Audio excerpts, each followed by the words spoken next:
Dogs, they're the best, aren't they?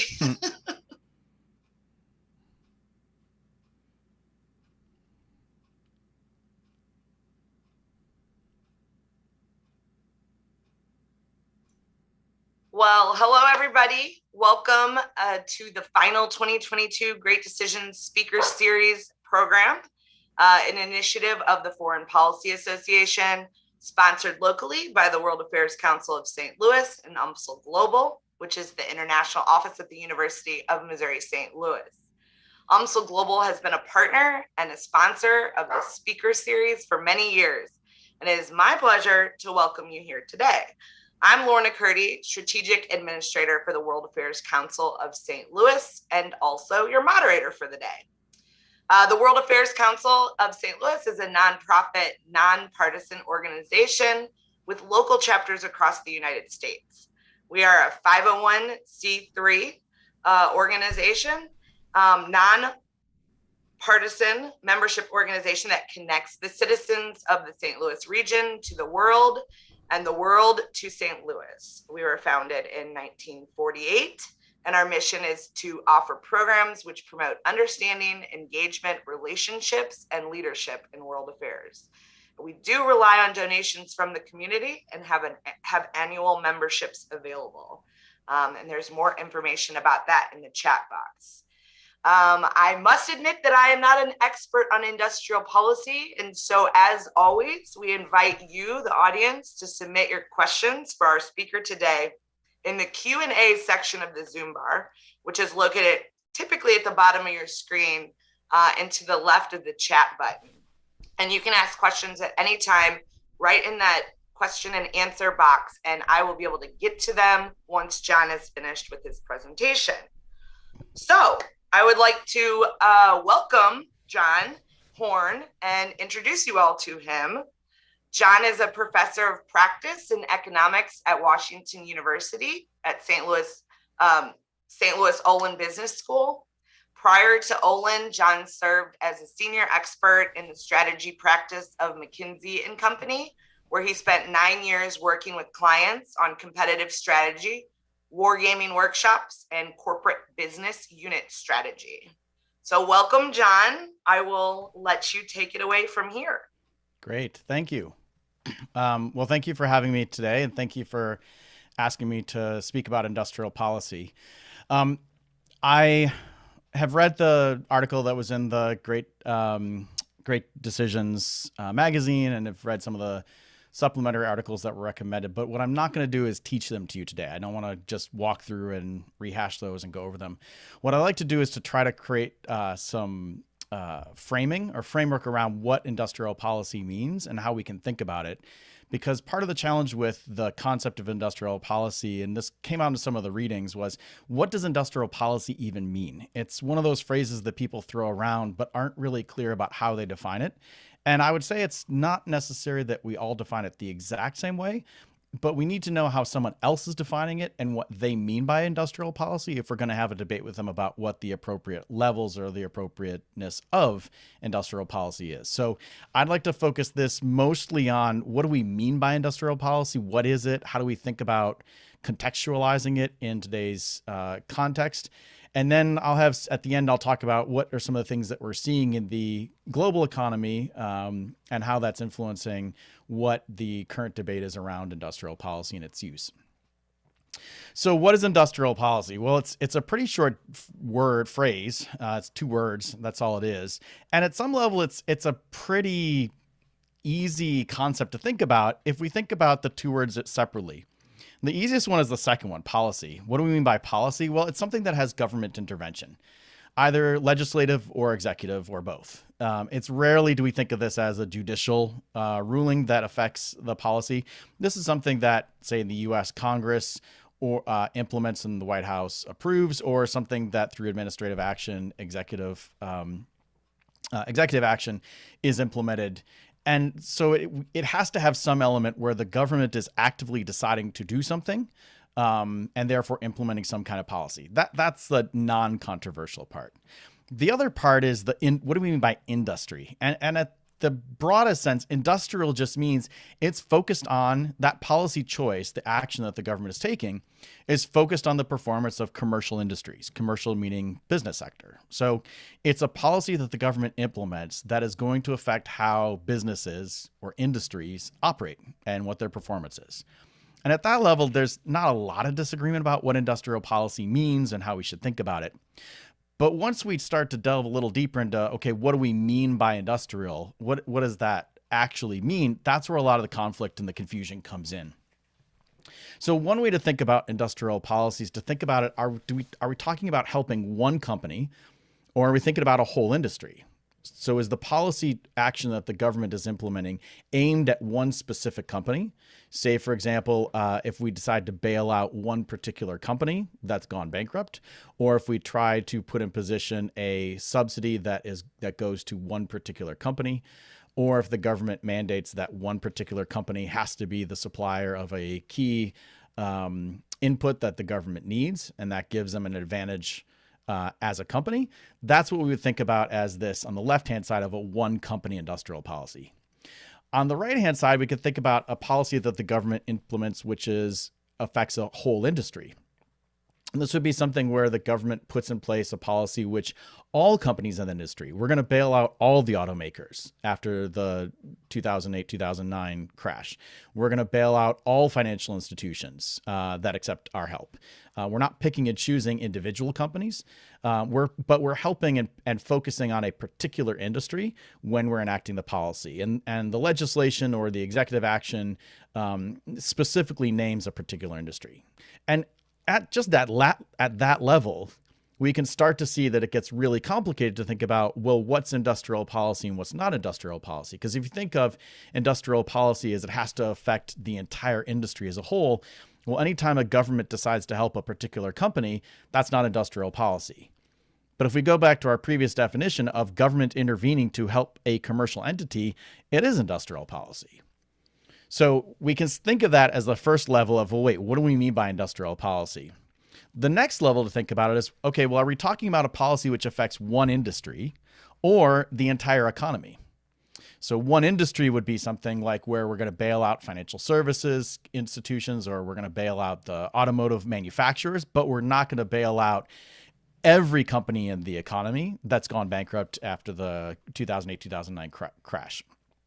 But a policy which the government puts in place, which could help the entire economy, means any company in that geographic area, we'll take the United States as an example, any company in the United States who's operating gets the benefit of that policy choice. So if the government decides, say, to reduce tax rates, that's going to help every company regardless of the industry they're in.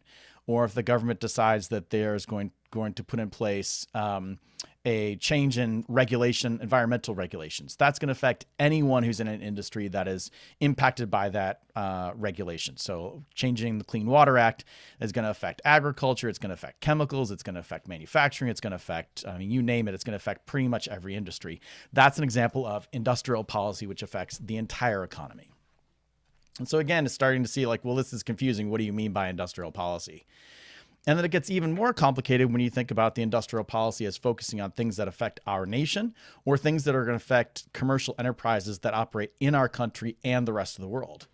And is the industrial policy going to affect how our companies in the United States compete with those in the rest of the world on a global stage? That again is a level of industrial policy which is different to think about and has different justifications than those in which you think of its industrial policy, which helps just the national industries or a particular industry or even a particular company. So the first problem with thinking about industrial policy is, what do we mean by industrial policy? And it's really easy to say, oh, well, government intervention that affects businesses. But that's way too abstract. And it's one of those definitions where it allows anyone to interpret that definition however they want to interpret it.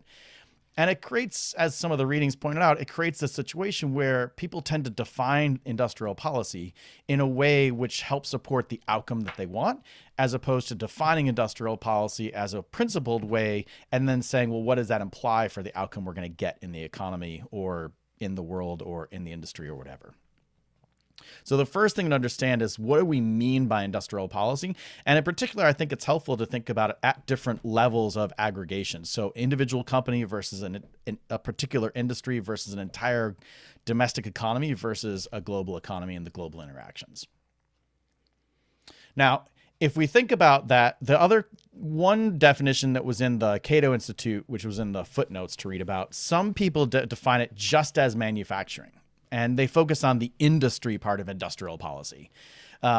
Now, if we think about that makes sense, because a lot of the challenges that we think about in terms of industrial policy leads us to think about how we're competing in manufacturing with the rest of the world. And so by default, we're already starting to think about what that means for a global industrial policy, an industrial policy relative to other countries. But the problem with thinking about that as industrial policy itself is it excludes things like services. It excludes things like agriculture. And the people who focus on that say, yeah, well, okay, that doesn't really matter. But as we'll see in a little bit later, is that actually services are becoming a bigger part and a faster growing part of trade between countries. And so if we exclude services explicitly as part of industrial policy, we're missing a big part of how we compete with other countries. Agriculture, we can see with the war in Ukraine that the production impacts on grain from Ukraine and Russia is having a massive impact on food prices all over the world. And so if that's not an active policy choice that was purposely designed to affect food outcomes. But on the flip side, you can think of, well, what if a country does decide to do something to help its agricultural sector? Then that is going to affect world food prices. That is a form of industrial policy, because it's affecting commercial activity within the country and potentially across countries. So if we think about just manufacturing, again, it seems simple because it's industry, but it leaves out a lot of what the economy is, and especially in the United States, where services is a immensely growing part and the predominant part of what our economy is and how the economy is expected to grow into the future. The second thing is, industrial policy tends to focus on microeconomic things, helping a particular company or a particular industry. That's that first slide I showed you. If we're just going to focus on the micro, the firm level choices, or an industry level choice, but it ignores all those other things we talked about helping the entire nation, or about helping the country compete with other countries. And that's a macroeconomic viewpoint of industrial policy. So if we're only focusing on microeconomic outcomes with our industrial policy, we're not thinking about what the economy-wide implications of that are. It also, by necessity, focusing on a particular industry excludes things like ecosystems.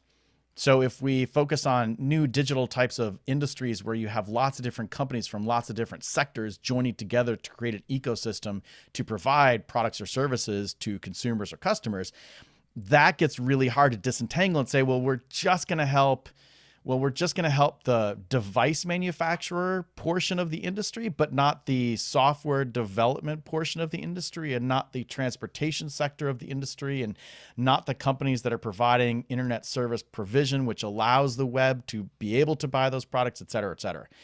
And so if we're not thinking of the ecosystem as industrial policy, we're ignoring a large part of how a lot of industries are organizing themselves. And that's another challenge with thinking of this as a microeconomic policy choice. Things, broader sectors, which aren't technically ecosystems per se, but are sort of on the edge of, thinking of that, things like healthcare, broader sectors, where again, you have lots of different players who are playing together. And historically, they've always played together, but ecosystem we tend to think of as like the digital ecosystem, but we can think about then expand it to things like sectors like healthcare, where you have providers and payers and pharma and device manufacturers and wholesalers, and et cetera, that all of those different individuals and individual firms are working together to create the product or service. If we have industrial policy which just helps providers or just helps payers, that can create problems in the industry.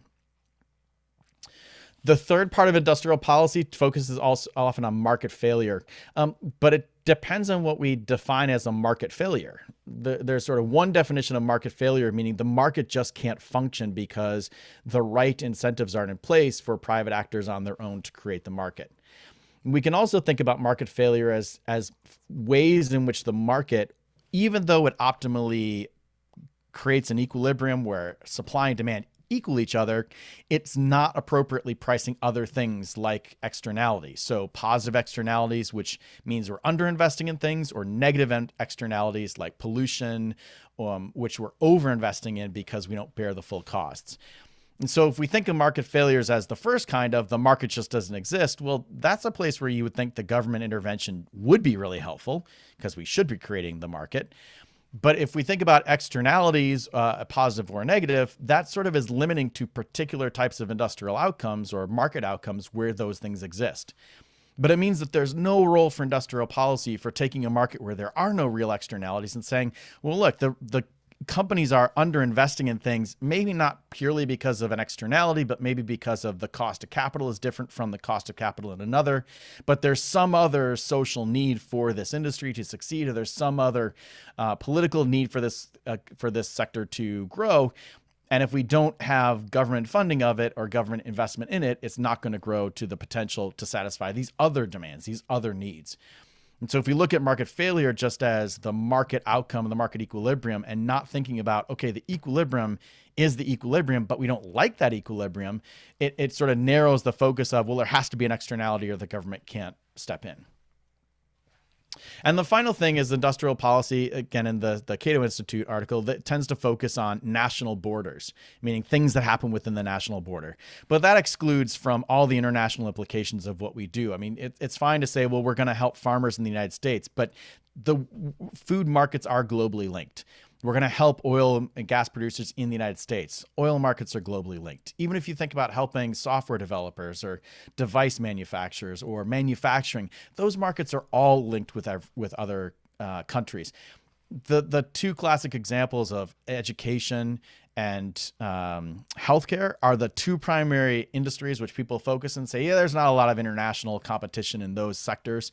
But if you think about, okay, I'm probably not going to fly to another country to have a procedure done, but that is becoming more and more common. And for some types of procedures like x-rays, evaluation, a lot of those things are being digitized and being sent to other countries for evaluation and processing. If we think about pharmaceuticals, that is an international competitive market. We could see that just from the COVID vaccine development. Those were developed with the express intent of having global sourcing and global distribution. So if we think about healthcare, that is something which is international and has international implications. And even education. As a professor, we compete with schools all over the world. UMSL competes with schools all over the world.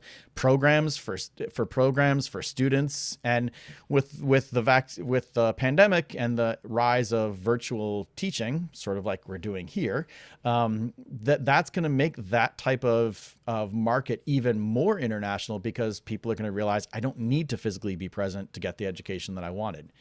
So it's hard to think of any industry nowadays where we can think about it just within a country or just within a national border and exclude the impact that has on international implications. And so if we focus on, well, industrial policy has to be focused on the inside the national borders, we can think about it as where the government policy is implemented inside the national borders. But if that leads us to think about the effects inside the national borders, we're missing a huge piece of what's going on. So this idea of industrial policy, which again on the surface seems simple, like, yeah, manufacturing industries, firm level industry policy, markets not working appropriately, and we're focusing on our country because we're implementing policies in our country. I mean, that makes sense. But once you start thinking about the implications of focusing on those four things on the left, there's a lot of stuff here on the right which is left out, and that creates a problem as you think about what does it mean to implement it.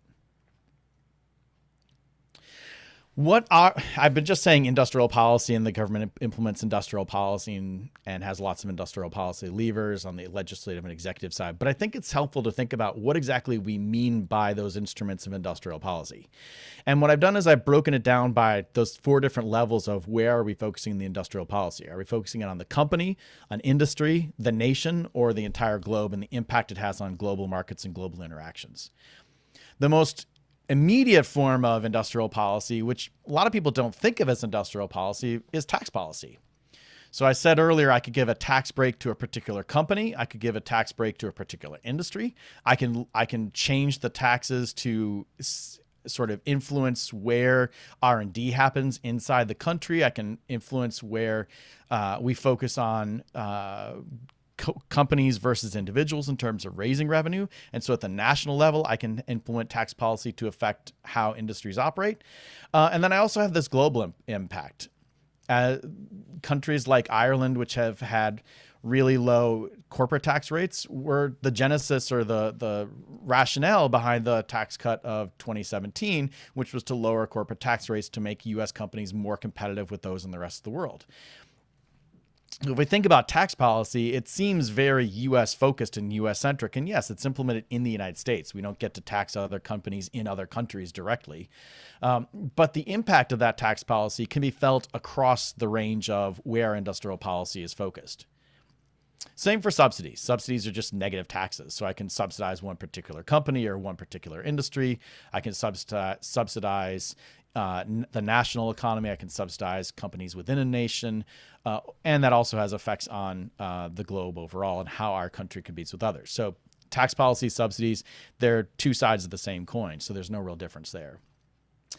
Patents and IP protection laws are ones which are industrial policy.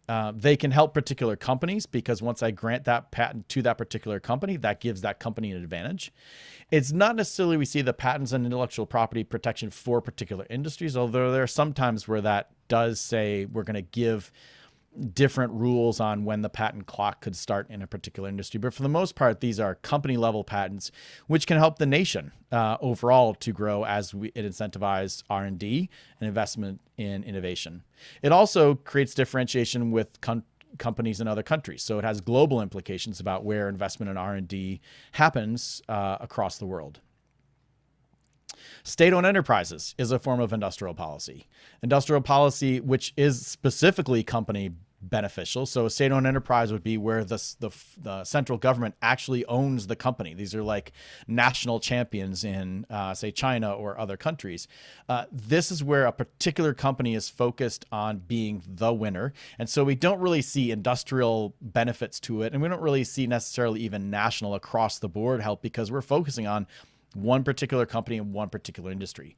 But it has a huge global impact because that's the whole point. I want our state champion, our state-owned enterprise to be the world leader in this particular industry. And so there definitely is a global impact to that kind of change. Product standards. Form of regulation. And I've purposely left out just regulation as a whole because it's way too broad and abstract. But product standards we can think of as one form of regulation that can affect an entire industry and help an industry grow. If I relax the products, if I can create product standards, which create in consumers the belief that, oh yes, now we believe that this is a safe product, or we believe that we know which product to buy, because if I buy from company A and company A goes bankrupt, I can still use it with people who are buying their product from company B. So say standards around the type of gasoline you use in a car, or standards around safety in cars can let people either know I know I'm going to be able to fill up my car with the right kind of gas, or I'm going to be safe if I'm in the car, and so I now want to buy the car, etc. That's an industrial policy which helps the industry. Or other product standards, we think about environmental standards, which could affect the whole nation. It could affect how products are made across the board in the country. And then obviously product standards globally. This is part of the complaint and the challenge with Brexit, was that the standards for products in the EU and in the UK are different now. They used to be the same. And if the EU has generally stricter standards on products, which means if the UK relaxes how they produce things, they're not going to be able to import them into or export them to the European Union because the standards won't be met. And so those products can't be sold in the European Union. And so setting product standards within a country can affect how the companies in your country compete with other countries and prevent those companies in other countries from competing back with you. Basic R&D, sort of R&D, not in process or product, but sort of just general R&D about let's understand nanotechnology or let's understand quantum computing, regardless of the particular commercial implementation of it. That's a industrial policy which affects national outcomes. Every company in the country that is potentially using that, so it's not one particular industry. But again, also has implications for the global market and how the U.S. competes with other countries or other countries compete with the U.S.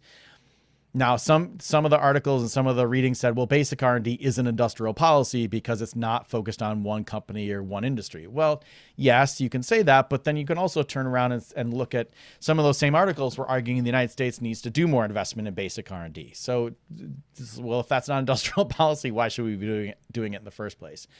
I think of it as basic R&D. If we go back to the very first slide, it's a government choice, a government policy, a government intervention, which is going to affect commercial businesses. It's not affecting one particular company or one particular industry, but it is something which all companies can build on.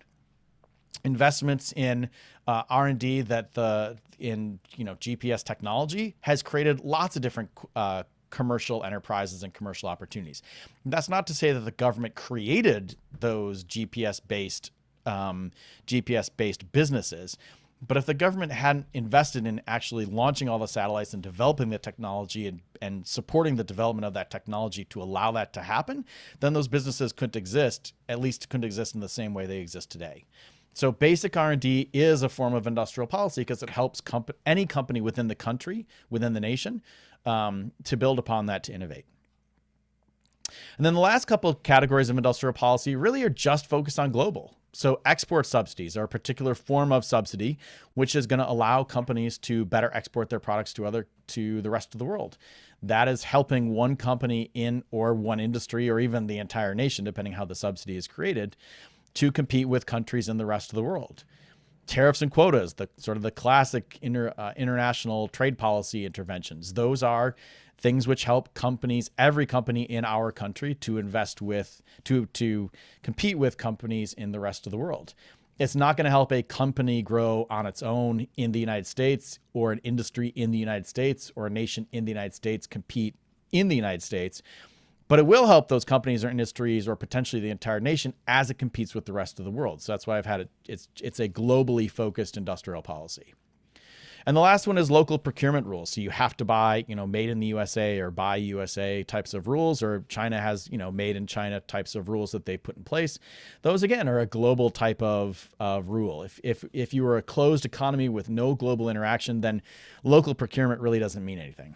You're already buying everything inside the country. So who cares if the government says you have to do it? You're doing it anyway. This really comes into play when you're thinking about competing with other countries. So again, you can see, again, I think it's helpful to think about all of these different government policies are things which affect businesses. And frankly, you can think of almost anything the government does, almost anything the government, any policy the government puts in place has an effect on businesses and has an effect on companies. And so you could argue that almost anything the government does is industrial policy. I don't think that's as helpful as a way of framing the debate, because then you're sort of saying, well, who cares? Everything's fair game. What industrial policy, I think, is for the debate of policy is, should the government be making active choices to help? And that's where I think these four categories is a helpful framing. Is, are we doing this to help a particular company? Are we doing this to help a particular industry? Are we doing this to help all the companies compete within the United States and to grow the US economy? Or are we doing this mainly with a global lens of how we're competing with other countries? And if you can frame it that way, then it makes the debate a little clearer about what's the problem with national growth, or what's the problem with that company, and why do we want that company to succeed because we're implementing this policy. And the other thing to take away from this is this: you can see global is always there. Again, no matter what we do with industrial policy, everything, as long as it's in a sector which is competing with companies in the rest of the world, it has a global portion of it. And it is going to be part of industrial policy, is how does this help us compete with the rest of the world? Now, this leads us to then say, well, okay, so why do we care about competing with countries in the rest of the world, and what does that mean? And several of the articles, again, sort of got critical of international trade and the economic profession for saying international trade is good. What I would say is that it is true that the basic frameworks of economics show that international trade is beneficial. International trade, countries trade because it adds value. Just like companies trade because it adds value. Individuals trade because it adds value. Trade happens, economic transactions happen because it creates value for both sides. It creates differences in who can capture that value, But I can show lots of very simple models which say if two countries are not trading, even if one country is better producing both products than the other country, they will still want to trade with each other, and they will both be better off because they can trade, even if one country is superior at producing both products than the other. Okay, so it's a pretty standard straight ahead that, economically speaking at least, countries trade because it adds value. But the economic frameworks are also very clear that there are winners and losers. And in particular, there are winners and losers across industries, across companies within industries, across investors, and across workers. That it's not necessarily true that at the aggregate, we can say each country is better off because of trade. But within the country, there are people who are worse off because of trade and people who are better off because of trade. And the simplest way to think about it is that trade happens because I'm trading something that I have in abundance, or I'm skilled in, I have surplus in, to you, and you have scarcity of that. You don't have it and you need it from me. And you have something that I don't have enough of that is scarce to me, and so I'm going to acquire it from you. Well, if you are trading with me and you are, say there are two workers, one of whom is in the scarce industry, the industry in your country that doesn't have a lot of opportunities in that industry, you're not going to gain much because you're on the import competing sector. My country is going to import all of those products and services to your country, so there's not much left for you in that sector. But if you're a worker in the sector in your country that's exporting to me, they're actually going to be better off because now there's more opportunity not to sell only in your country, but to export to my country. And so if we think about workers, the workers in the export-focused industry are going to be better off, and the workers in the import-focused sector are going to be worse off. Investors in the import-focused sector are worse off, and investors in the export-focused sectors are better off. Industries that are export-focused are better off. Industries that are import-focused are, right? We can just go down the line of whether it's industries or companies or workers or investors. It's pretty clear that if you're in the country that is exporting, that sector, that worker, that investor, that whatever, you're going to be better off. But if you're in the import sector, the one that's competing with the imports from the rest of the world, you're going to be worse off. And so it is clear that there are going to be winners and losers from international trade. That no economist would say, yes, we invest in international trade and everyone is automatically better off instantaneously. The challenge comes in with how do you compensate the losers with the gains from the winners? And that honestly is a political decision. That's nothing economics has to say. Economists can say, yeah, I can do the math and I can show you how much more surplus there is in the country because of international trade. And I can show you based on the models who's benefited and who's lost because of international trade. And so I can tell you who the winners are. I can tell you who the losers are. And I can show you all the surplus. And I can do the math to divide that surplus among all the losers and all the winners and reapportion it so that everyone's better off. That's just math, and that's easy. The challenging thing comes with the political side of it. How do we create the political will, and what are the political mechanisms to actually transfer the surplus from the winners to the losers? So when you hear debates about, oh, international trade isn't good and it creates losers, no economist would say, oh, no, there are no losers created. The challenge is how do you actually figure out to move the surplus from the winners to the losers? And I would say from the readings that were in the magazine and the supplemental ones that were cited, all of the arguments against international trade and here's a better way to do trade fall prey to the same problem of here's how we're going to compensate winners and here's how the winners are going to compensate the losers. But unless the political system is in support of that, unless the political will is there and the mechanisms and institutions are there to allow that to happen, you're still going to have winners and losers no matter how you organize your international trade. So again, very high level, yeah, economics is pretty clear that international trade is good. From an economics point of view, it creates value, it creates economic value, and there are more gains to the winners than there are losses to the losers. And so in theory, you can recompensate the losers from the gains to the winners, but it creates political will, and that is not something that economists can say, well, here's how you do it, other than the math. But if the math isn't supported by the political will, then there's no way to actually implement it. One of the articles talked about these 5 political economy archetypes, and it's helpful to think about this, again, because a lot of people throw these words and these terms about.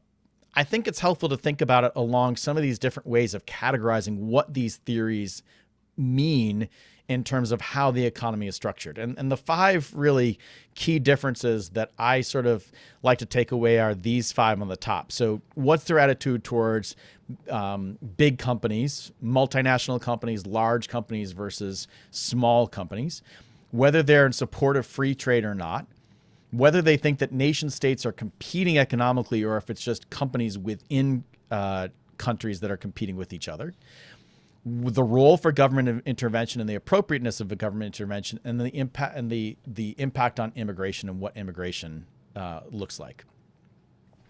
Now, the first one is the libertarian view, and the libertarian view is this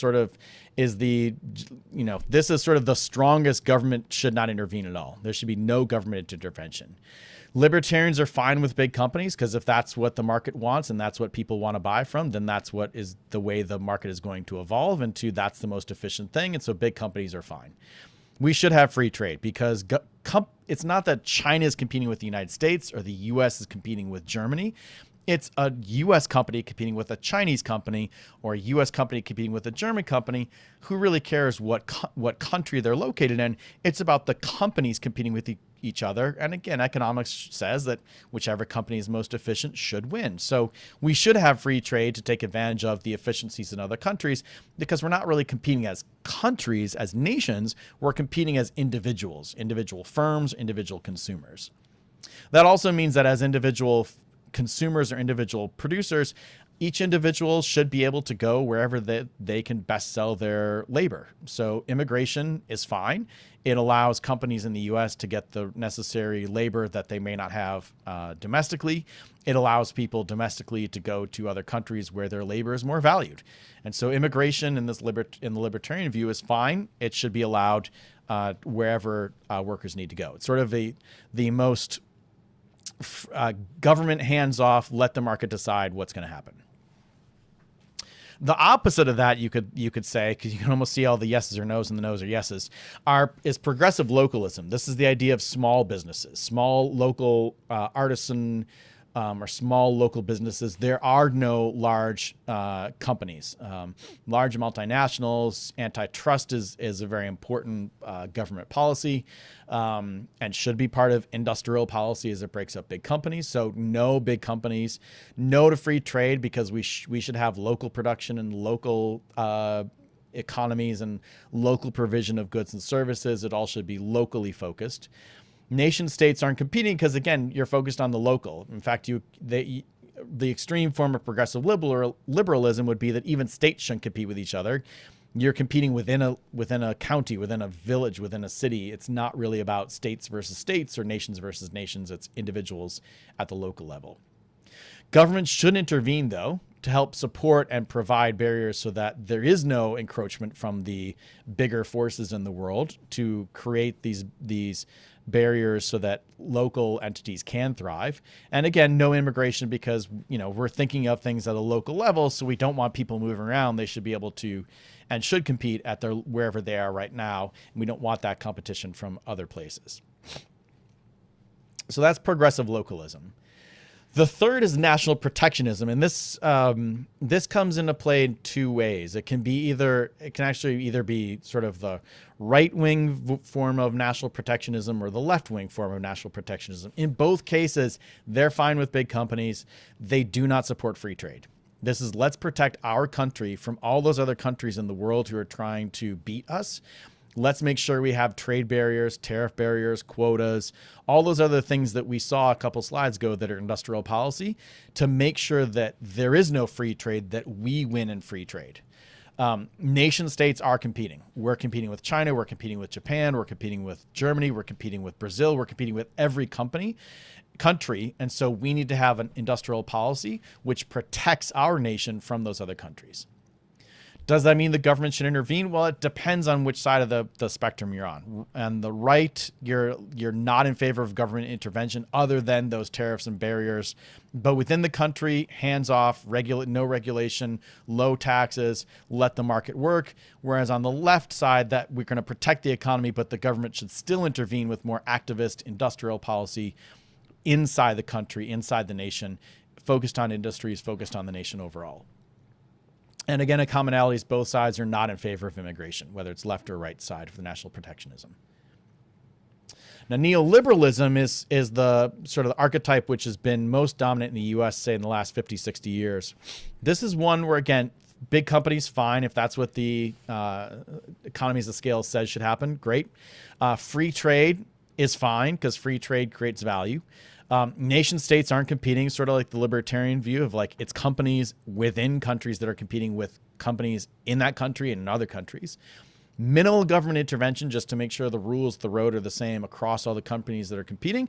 And again, immigration is fine. It's very similar to the libertarian view, although it says that the government should intervene primarily around monitoring the rules of the road, the rules of international trade, international regulation, and in theory, that we should have these let's compensate the losers with the gains from the winners to make sure that everyone's better off. That is, again, part of that government intervention in the neoliberalism view, whether or not it's actually happened or not. And then the final one, which is sort of being supported, sort of a fifth type, is this national developmentalism. And this is, I would say, what this one is trying to do is say, well, we should have all the good parts of neoliberalism without the bad parts. So we should have immigration, just like neoliberalism. We should have big companies, just like neoliberalism. But the big difference is that we shouldn't have free trade because countries are competing with each other. And because countries are competing with each other, we should be focusing on national policies, government intervention to help our country grow to compete better with other countries. Neoliberalism doesn't really care where the investments are made or where the innovation's happening. National developmentism is innovation has to happen here in the United States if we're focused on the United States. Now, I sort of look at this middle column of our nation states competing as sort of a critical one to think about, are we thinking about this as a country competing with a country, or are companies within a country competing with other companies in another country? If you think that nation states are competing with each other, then it's going to change the whole outlook and framing of what's appropriate for the government. How should the government step in to change things? Because if it is countries competing with the countries, then it is the government as the head of the country that needs to have some active role in making sure our country wins. The problem I have with the national developmentism, honestly, is that it sort of assumes that there's a zero-sum game of market share across the world. Whereas neoliberalism sort of assumes that there's the potential for increasing market share and value add. National developmentism, especially as it's often portrayed, seems to say, well, I don't want China to get the market share gains from advanced technologies. I want the U.S. As opposed to, I want the U.S. and China to both gain in advanced technologies. It's just that I want the U.S. to gain a little bit faster. And when you start to frame it as it's us versus them and a zero-sum game, A, it creates a lot of conflict, and B, it creates some economic inefficiencies. Now, again, that doesn't mean the economics has to trump politics. But if you're thinking of the economics as part of what the goal is, there are definitely going to be some economic downsides to something like a national developmentism, or any time the government intervenes to affect what the economy or the economic allocations are. So why do we have, regardless of what this political economy type is, why do we have these reasons for protections? Well, the basic ones are things like infant industries. We just started developing our industry. We need to protect it from the domination and the efficiency of the rest of the world. And so we're going to put up barriers to protect those industries. That, sort of the United States at the founding, protecting us against Britain, France, and the other big countries. Similar to that is our industries need time to adjust to. If there's been a shock or if there's a change in technology, we need time to adjust to that new world, the way in which competition happens. And so we're going to put barriers to give time for our industries to adapt. It's not just infant industries, it could be existing industries. So say we're going to protect electric vehicle car companies from competition from the rest of the world because we need to support Ford, GM, and to be able to transition to the electric vehicle market of the future.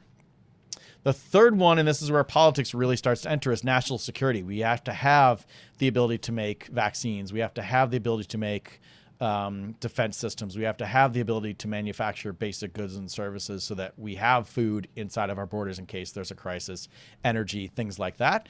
That's another reason which is often given for protection. Saving jobs so that the jobs don't go overseas is often a reason, especially for international protection. And sometimes for protection inside industrial policy inside a country, we don't want those jobs to be lost. And the last one is just the they do it too argument, which is, well, the other country's doing it, so why shouldn't we? Again, not understanding why the rationale is being put in place makes it hard to then argue what should be the justification for the industrial policy or not. The last couple of things I want to talk about. First is Danny Roderick, who was mentioned in the Great Decisions article. He's a political economist who's been writing about this stuff for years, about what's the right form of international trade. And he has this, what he calls this political trilemma, not a dilemma, but a trilemma. And he says there are three things that we tend to want in international relations and international trade and economics. One is we'd like to have deep economic integration across countries, supply chains, operational efficiency, economies of scale, making sure we can find all those opportunities to value add. And there's a reason to grow the economy to have this deep economic integration. At the same time, we're different nation states, which have different beliefs, different political beliefs, different goals, different objectives, different histories, all that kind of stuff. And we want to preserve that ability to have our own nation state. And then the third sort of pillar is this idea of having demographic politics, of the idea to be able to make our own choices about how we want to have different choices ourselves, and to be able to make our own choices as different populations in different areas. And what he says, his sort of framing of this is, it's impossible to have all three. That if we have deep economic integration, where we are choosing to have deep economic integration, then it's hard to have individual nation states, because everyone has to agree to that same deep economic integration. And if we're going to have deep economic integration with individual nation states, then sorry, you're not going to be able to choose to have a different form of nation state governance, because we're going to be integrated economically, and so we all have to follow the same rules. And if we want to have nation states where we get to decide our own rules, well, that just means we're not going to have economic integration, because the economic systems won't fit. And so his framing of this, and I don't present this when I present this in class, I don't say that this is right and this is the answer. But I share this because I think it's an interesting framing, again, to think about what are we giving up when we make these trade-offs to decide how we want to interact in industrial policy, especially with the rest of the world. What are we giving up, and what is the dimension along which we're willing to make sacrifices in order to get something in another dimension or along another portion of this trilemma? Now, the last couple of things, I know I'm running up against time. So the last couple of things I want to share are a few things from a McKinsey Global Institute analysis of trade, globalization, that came out about a year before the pandemic. And I think it's helpful to think about what's been going on with trade. The first thing is, if you look over the previous decade that they had data, is that global exports as a share of output, goods, not services, but goods, actually decreased. So as a globe, we have actually been trading less with each other than we had even at this point now 15 years ago. And it hasn't really picked up since the pandemic. So we're not actually trading as much. This idea that the global economy is just getting more and more integrated, and more trade is happening internationally, just isn't bearing out. And in fact, if you look at the growth in trade volume, was growing about 2 times faster than GDP over the 90s and 2000s. But since then, it's actually grown at about the same pace. So it's slowed down relative to the growth of the world economy overall. So it's not the fact that trade is continuing to pick up pace. It's actually sort of plateauing and sort of reaching a level at which we may not see even more. And one question to ask yourself is, well, should we ever expect 50% of all goods to cross an international border, or 75%? It doesn't seem feasible. What's the right level? That one's open to interpretation. But the idea that we're continuing to get more and more integrated just isn't playing out. But services are growing, and I mentioned that earlier when we talked about manufacturing as industrial policy. Service trades is growing much faster than goods trades. And so if we ignore the fact of how services could be thought of as industrial policy, we're missing a whole portion of how the U.S. is competing and how countries are competing with other countries in international transactions.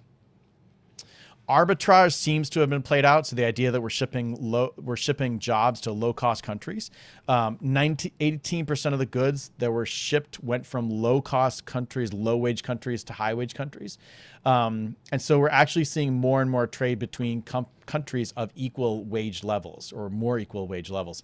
And what that means is, this idea that we're just shipping jobs overseas, while it had happened in the 90s and early 2000s, isn't what the future trade seems to be focused on. And if that's what we focus our industrial policy on, we're sort of missing where competition is being played. And they focus on innovation and R&D spending, increasing spending in R&D by companies.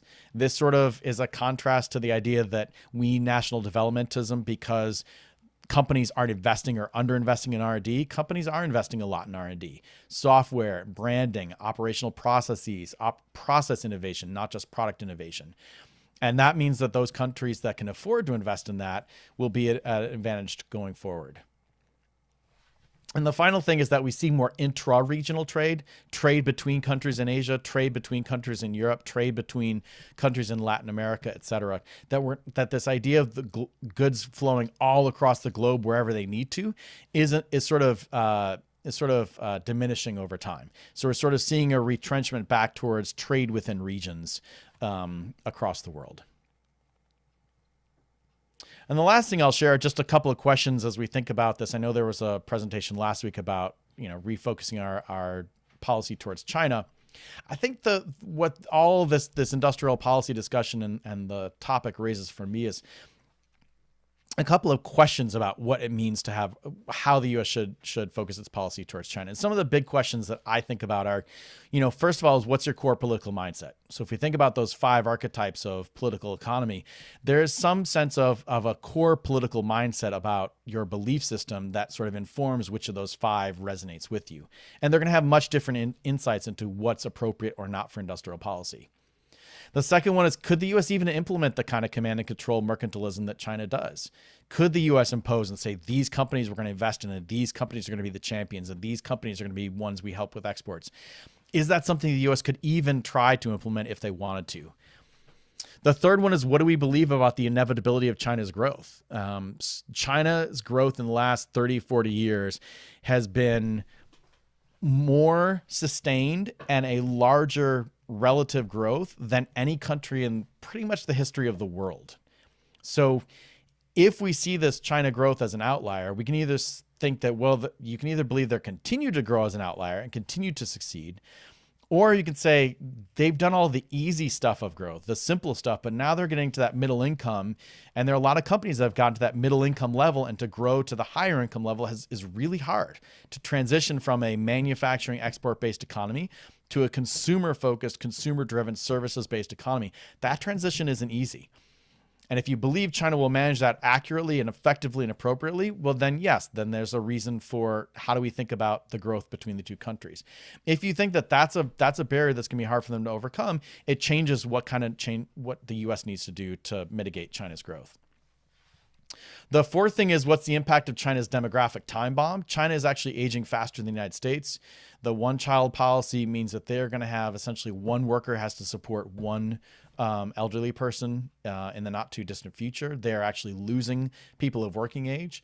So if we think about this just in terms of their economic capabilities and what they're going to have to do to support their aging population, also has impacts to what that means they're going to be able to invest in their military and their other political efforts. And the final question is, what does this mean for onshore jobs? Automation, just because companies come back and start manufacturing in the U.S. doesn't necessarily mean we'll take the 1,000 workers in China and make 1,000 workers in the United States. If we bring that manufacturing back in the United States, it's almost certainly going to be automated, and we're not going to have the same number of jobs that we had before. What does that mean in terms of how we have to think about the winners and losers, even if we bring jobs back onshore? So again, I don't have the answers to all these, but these are questions I think are important to think about and to have in mind and have a position on as you think about what's the appropriate policy for the U.S. towards China. Go ahead. No, I was just saying, and that was all I had to share. I know I went a little bit over planned time, but that was, I'll turn it back over to you, Lorna. Okay. Well, that was so much information and really well done. So thank you so much for that presentation. I'm sure I want to remind people if they have questions that they can go ahead and put them in the question and answer portion of the Zoom bar on the bottom of your screen. I know I was thinking of all these different things that I wanted to ask you, but since we had to kind of hurry through China, let's go into China a little bit more. There's a disagreement over what contributed to China's economic growth, liberalization or industrial policy. Which do you think is the reason for this growth and why? And I also want to ask a bit more about the changing demographics, because we definitely had a great decisions program on that a while back. And so I think it would be nice to be able to talk about that a little bit more.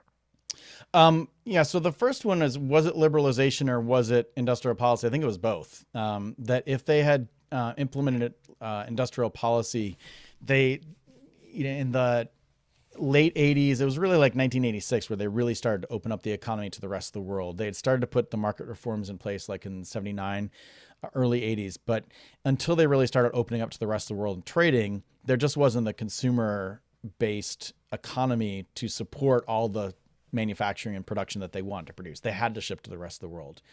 And so liberalizing so opening the economy up to the rest of the world was key in order to allow them to grow. I said they've already sort of done the easy stuff.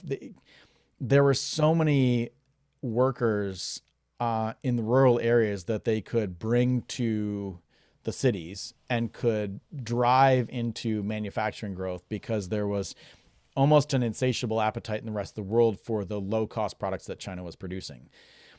So it was, yes, China helped by having, lowering the exchange rate and having policies put in place to support industrial policy. If you think back to, what are the reasons for protectionism, infant industries, giving our chance to survive, we frame those in terms of why the U.S. has done this in the past. They're the same reasons why China did it in the 80s and 90s, was to protect their infant industries so that they could grow and advance. So was it because they liberalized or because they had the industrial policy? It was both. I mean, the question I think now is, are they going to be able to continue to have command and control type of industrial policy? They're almost at the point where they built all the capital they need. How are they going to train the workers to improve their productivity so that they can take advantage of the invested capital and still be outproductive over the rest of the world? How are they going to be able to bring enough people in to grow the productivity to take care of the demographic time crunch that they're facing, to be able to provide if you think about it, if you go from a one worker supports two people to one worker supports one elderly person, you've got to double the productivity of that worker in order for them to have the same standard of living and keep the standard of living for the person who they're supporting. So that's massive growth in productivity. So have they succeeded by liberalization and industrial policy? Yes. Is that enough for them to continue to grow? That's this, I don't know. Like we just don't know if they're going to be able to get over that hump and continue. I can look back to Japan. Like I teach a case from the 80s, Japan, and the language in it is just like what we're hearing today with China, that they're going to dominate the world economy, that Japanese companies are going to be the ones that win. The U.S. is going into slow decline. We can never keep up with Japan, et cetera, et cetera. Like literally you can change the word Japan to China and read the same thing to today. Is China going to hit a plateau like Japan? Maybe. Are they going to blow through it? Maybe. And it's not to say that we don't know, but just to assume that because they've had past historical growth, it'll continue, I think is a little bit of a heroic assumption.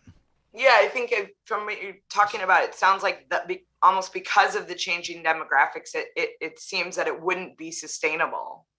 Yeah, and I think when you think about the political side, some of the companion, footnote references about how they're building up their military and the spending on the military, and they're going to have a massive military because of all the people. Well, 70s, 80-year-old people aren't really going to be able to pick up guns and go fight in a war. And, and if they take large numbers of the population who are of fighting age to go fight a war, who's going to be left to actually produce the goods and services that continue to keep their economy humming and support their elderly?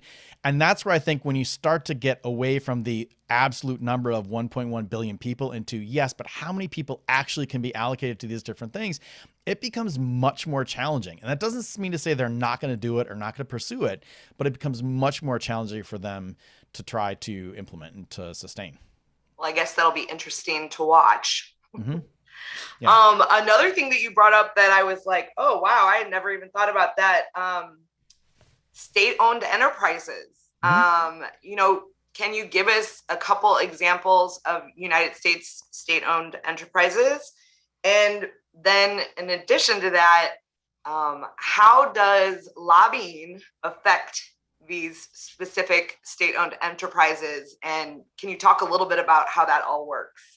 Yeah, so the U.S. really doesn't have many state-owned enterprises. I would say, if any, there are some companies which, in exchange for the bailouts they got in 2008, 2009, had to give up equity in the company to the government, to the Fed, essentially, or the Treasury Department, I think is when they gave the bailout. So the Treasury Department owns portions, but they're no different than a shareholder that owns an individual stock. Sure. I can't really think of a company where the government owns the company. I mean, we have private defense contractors that provide most of the materials to the Defense Department. But if you look at companies like China has, whether it's explicitly or implicitly, the champions in most of the industries are either majority owned by the Chinese government, or if they're minority owned by the Chinese government, they have, at the senior levels and the senior boards, they have people who are the Communist Party representative on the board. So I did an exercise last summer where I was looking up the executives to try to on the Global 1000 to see like who had which roles. And for the Chinese companies, everyone had like this is the Communist Party leader, pretty much. I don't want to say every single one, but that was a key role. And so the Chinese government has much more influence and much more say over what those companies are allowed to do and what are not allowed to do. The U.S. really doesn't have that. And I think that's to me one of these ideas of, well, if we're going to copy the Chinese model, are we going to have national champions? Is the U.S. government going to say, nope, you know what, Tesla, we're going to take you over, or we're going to put 51% of the board seats are going to be senators and representatives and other bureaucrats from the Department of Energy, et cetera, and they are going to be the ones who are dictating what Tesla does in the future? I don't know that would ever be accepted in the United States. And that makes it a challenge to try to copy the Chinese model, because I mean, you sort of have to if you want to copy the Chinese model, and I don't think that would ever fly in the U.S. Yeah, I mean, it does kind of sound like there are places that is somewhat kind of already happening. But I revert back to like the lobbyist aspect of it, like, mm-hmm. And where are the checks and balances, and the transparency and the accountability, I think in the United States, more of the lobbying, I mean, there's lobbying that happens at individual company level, but there's a lot of lobbying that happens where companies gather together through their associations. And so if we think about that again, the company, industry, nation, globe, a lot of the lobbying is like, I don't want it to look like you're just going to enact a tax break for me. I want the tax break for all the companies I compete with, because I'm still going to be better off than them. But that way it doesn't look like it's just me. And so I think we see more in the United States where the lobbying is at the industry level or the sector level, as opposed to the individual company level. And that's where I think it would just be really hard to get a state-owned enterprise type of mentality where the government says we're going to benefit. I mean, there was huge pushback when there were bailouts of the automotive manufacturers. Yep. Back in 2008, 2009. That was almost as close as you could get to the government saying we're going to own you or a portion of you. Huge pushback just on whether it was appropriate or not for the government to do that. And do they now to this day own part of the shares of the auto industry? I think most of those were bought back, but I don't know for sure. I don't know. Fair enough. Sure. Yep. Well, let's talk about, I thought it was also interesting that you brought up the five political economy archetypes. And let's, as I'm sitting there listening to you talk about these, I'm like, well, where do I fit in this? I don't even know where I fit in this. And that happens a lot, right? There's no real cookie cutter for all of us. Yeah. But if you were to describe Biden, the administration, where do you think that would fit into this? Well, that's where, let me go back to that slide, because I think it's hard, because I think there's a portion of the Biden administration, I think the Trump administration was more national protectionism. I think that was as closely aligned as you could probably think of the five. I think you would probably think that the Biden administration is somewhere between neoliberalism and national developmentism. I think that they are more willing to engage in government intervention, but not to the same extent as I think some of the national developmentism, which is highly focused on particular industries or particular sectors. A lot of the national developmentism is coming out of Silicon Valley, like we have to invest in high-tech sectors. And it's very much, it's not focused on, say, how do we innovate and create agricultural innovation to make that, expand our agricultural exports. It's very much high-tech. Now, that doesn't mean that the Biden administration isn't for that and in favor of that, especially because China has said that they're in favor of that. But I think if you think of like the infrastructure plan, that I would argue was like a national level industrial policy. It doesn't matter whether I'm shipping agricultural goods or cars or computers or chips or whatever. If I don't have good roads and bridges and trains and ports and stuff, then I can't do that. That's an example of a national industrial policy where it's going to benefit everyone the same. I'm not sure that there's enough support in the Biden administration to say we're going to pick software development or biotech investment, or my sense is what's in the Build Back Better plan was so broad that it's more along the lines of we want that basic R&D, the basic support, and then let the winners within the industries win, but we're going to prop them up and not pick specific winners or specific industries. Interesting. Very good. Well, I don't want to, we went over a little bit, but it's been a really wonderful conversation. And we're so thankful to have you. Well, thank you. So I would like to thank you so much again for your time and agreeing to be a part of the Great Decisions series. This is our last Great Decision program of the year, and we at World Affairs Council want to thank UMSL Global tremendously for being such wonderful partners on this. Thank you to Bob L. and Liana Constantine for all their help. I want to personally thank Jonathan Gutierrez, who has been interning with me for almost 2 years now and has run 16 of these programs virtually. Thank you to him. He's going off to do bigger and better things. And of course, to all the speakers and moderators this year. They've all been wonderful programs. These programs have been recorded and they hang out on both our World Affairs Council YouTube channel as well as UMSL Global's YouTube channel. And Jonathan has put a link for that in the chat. So you can go back and watch the ones you missed. Again, these quality programs can only happen because of the support of our membership. So please become a member of the World Affairs Council today. All that information is in the chat as well. And we hope to see you next year for Great Decisions 2023. Thank you, everybody. Thank you, John. Thank you for having me. Nice to meet you. All right. See you guys. Bye.